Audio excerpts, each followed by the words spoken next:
नमस्कार मु मिली आपण समस्त को होम फूड चैनल को बहुत बहुत स्वागत करुच्ची। आज मु आपण माने सुजी गुलाब जामुन रेसिपी नहीं कि आछि। एही गुलाब जामुन को मु केवल क्षीर आउ सुजी रे बनैछि। एथिरे मु किछि मिल्क पाउडर किंबा किछि खोया ऐड करनी।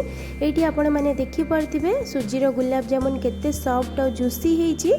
एमिति पूरा परफेक्ट गुलाब जामुन बनया पे वीडियो को पूरा लास्ट जाए देखंतु। जदि वीडियो पसंद आसला वीडियो को लाइक और शेयर कर देबे। जदि एबे मो चैनल को सब्सक्राइब करनांती सब्सक्राइब कर देबे। पाखरे थिबा बेल आइकन को निश्चय प्रेस कर देबे। एबे चलंतु वीडियो को स्टार्ट करिबा।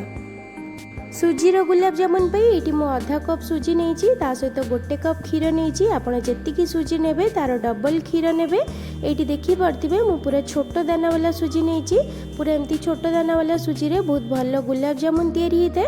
जदि आपण पाखरे एमती छोट दाना सुजी नथिबो बड़ दाना सुजी को भी आपण ग्राइंड करके यूज कर परिबे। तापर ये देखो गैस उपर मु गोटे फ्राए पैन बसई। इतरे आम सुजी को जंतीबा ता आगु ये गोटे बड़ चामच गुआ घी दौची। आपड़ जेकोसी मीठा रेसिपी बनाऊँच से घी दबा द्वारा तार टेस्ट बहुत बढ़ी जाए और बहुत बढ़िया बास्ना भी होता है। घी को पूरा चारिआडे एमती फ्राए पैन रे लगे सारापर से मु गोटे कप क्षीर दे दूची। ये मु सीजा क्षीर नहीं, आपड़ चाहिए कंचा क्षीर भी नहीं पारे। एबे क्षीर को भल भाव में फुटापी छाड़देवा। ये देखिपे क्षीर फुटवा स्टार्ट हो गलानी। एबे गैस रो फ्लेम को मु लो कर दूची। लो फ्लेम रे इथरे अल्प अल्प सुजी देकी आमे जंतीबा। किछि समय भितर देखिबे सुजी पूरा भल भाव में क्षीर को ऑब्जर्व कर दबो आ गोटे डो टाइप रो होई जिवो। जेबे जे एटा पूरा गोटे सॉफ्ट डो टाइप रो न होई छि सेबे जे आपण लो फ्लेम रे आकु जंतीबे। छोट दाना वाला सुजी नवा द्वारा जितेबाला आम सुजी को जंतीबा तार टेक्सचर पूरा खुआ टाइप आसो। से आपड़ ट्राए करेंगे एमती छोट दाना वाला सुजी नवापाई, नहले बड़ दाना सुजी को भल भाव में ग्राइंड करके नेबे।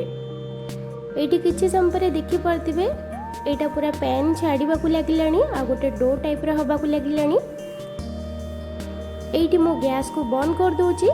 गैस को बंद कर सारा मुझे कवर करके 2 ରୁ 3 मिनिट छाड़देवी। तापरे आपको गोटे प्लेट को बाहर करी। ता भितर आम सीरा बनैबा। सीरा बनैबा ये 1.5 कप रु टिके कम माने 250 ग्राम चीनी नहीं से 1.5 कप पानी दूची।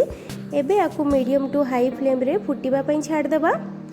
ये फ्लेवर पाई मु 3 ରୁ 4टा अळेच को छेचिकी दूची।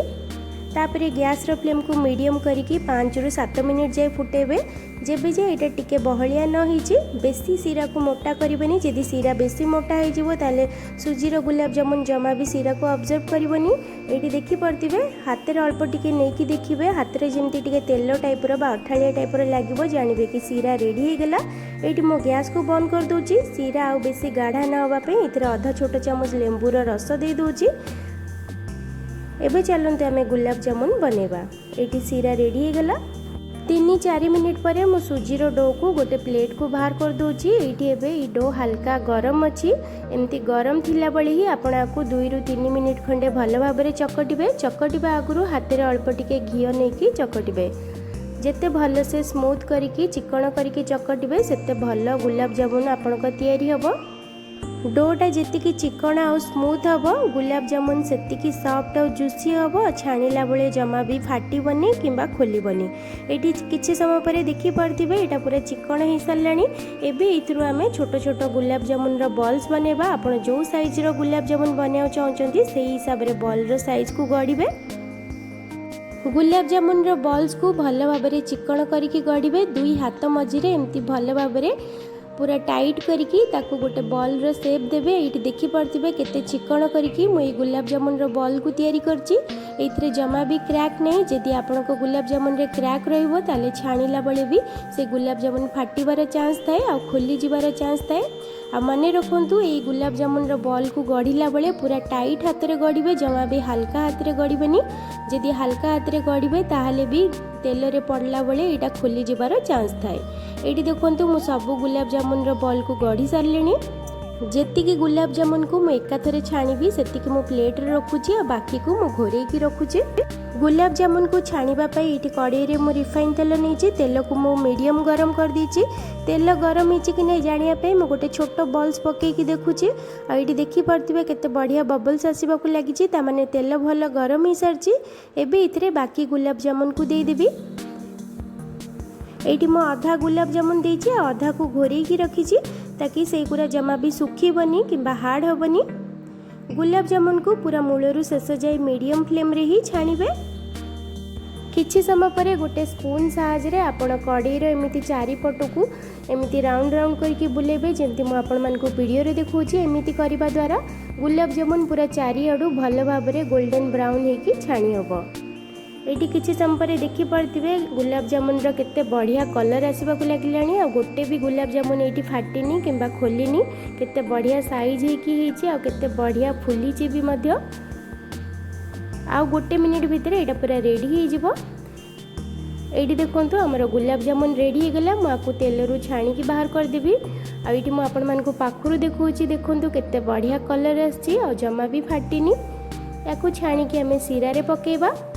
तो ये देखो बाकी गुलाब जामुन को भी आम से सेम प्रोसेस रे ही छाणीबा। जदि आपनको तेल बेसी गरम हो जाइथिबो ताहले आपण गैस को ये बंद कर देबे। आ गोटे 2 मिनिट परे पुणी गैस को ऑन करके मीडियम फ्लेम रे छाणीबे। तापरे गरम गरम गुलाब जामुन को मु गरम सिरा रे इटी पकई देली। मने रखंतु सिरा इटी पूरा गरम थिबार अछि आ गुलाब जामुन भी गरम थिबार अछि। किछि समय पर ये देखि परथिबे केते बढ़िया भाव में गुलाब जामुन सिरा को ऑब्जर्व करबा को लागिलानी। बाकी गुलाब जामुन को भी मुई सिरा रे पकई दोची और हल्का हाथ रे आकु गोळेई देबी। हल्का गोळेई सारला परे मु आकु कवर करके आधा घंटा पे छाड़ देबी। आधा घंटा भितर सब सुजी रो गुलाब जामुन भल भाव में सिरा को ऑब्जर्व कर सारथिबो। जदि आपनक गुलाब जामुन पूरा परफेक्ट हिथिबो ताले आधा घंटा भितर ही गुलाब जामुन भल भाव में सिरा को ऑब्जर्व कर देबो। एठी देखंतु आधा घंटा परे गुलाब जामुन केते बढ़िया भाव में फुलिकी डबल हो जाइछि साइज रे आ केते सॉफ्ट और जूसी हेछि। म आपण मान को काटिकी भी मध्य देखैबी। मो चैनल रे ऑलरेडी 2 प्रकार रो गुलाब जामुन रो रेसिपी अछि, गोटे काला जामुन गोटे गुलाब जामुन। जदि आपण माने देखि नांती ताले जाईकी देख परिबे, नले तळे थिबा डिस्क्रिप्शन बॉक्स रे मु लिंक दे देबी, आपण माने सेठी जाईकी देखि परिबे। एबे ई गुलाब जामुन को ऊपरु किछि मो पिस्ता देकी गार्निश कर दूची। आ एठी देखि परथिबे केते बढ़िया हिची गुलाब जामुन। मो चैनल रे बहुत प्रकार रो स्वीट रेसिपी अछि, रसगोल्ला रो नेकी छेना पोड़ जाए। जदि आपण माने देखि नांती तळे थिबा डिस्क्रिप्शन बॉक्स रे चेक करंतु। आशा करछि आज रे वीडियो आपण मान को पसंद आस्थिबो। जदि पसंद आस्थिबो वीडियो को लाइक कर दियंतु, शेयर कर दियंतु। Thank you.